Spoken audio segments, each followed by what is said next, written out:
एक मेरा वायरल जो गीत हुआ, सबसे पहले तो परदेसी जी को मैं शुक्रगुजार हूँ, परदेसी जी का, जो इन्होंने अच्छा इतना बढ़िया वीडियो किया और वो वायरल हो गया। आइए फिर से इनका फरमाइश है वही गीत मैं गाऊं, तो आइए उस गीत को प्रस्तुत कर रहा हूँ। और कुंदन सिंह की तरफ से बार बार लगातार हजारों हजारों का पुरस्कार है, हार्दिक अभिनंदन स्वागत है। आइए प्रस्तुत करता हूँ वो गीत।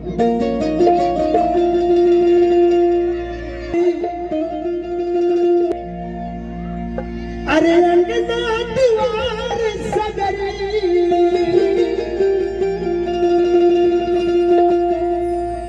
आज है अंगना द्वार सगरी, अरे महलाया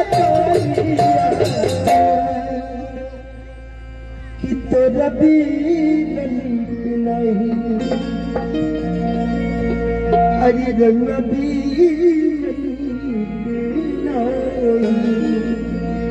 अल्लाह के हो सवार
जाता जिंदगी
पूर्वा पश्चिमा से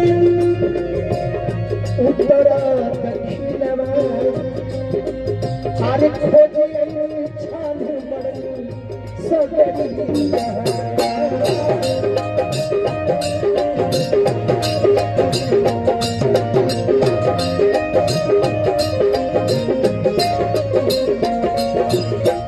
भोर की उम्मीद में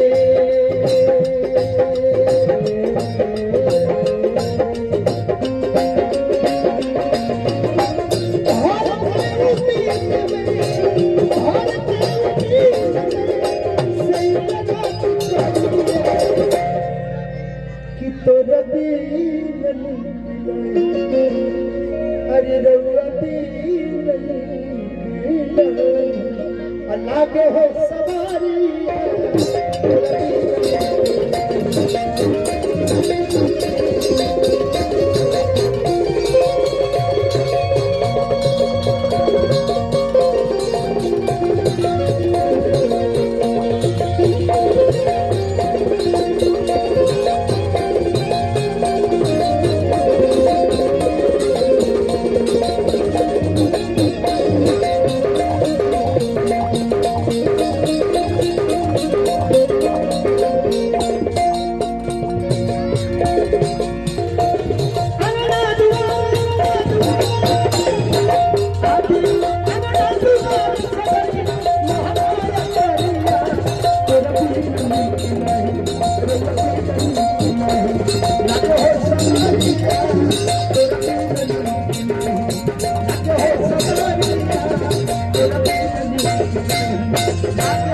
Thank you.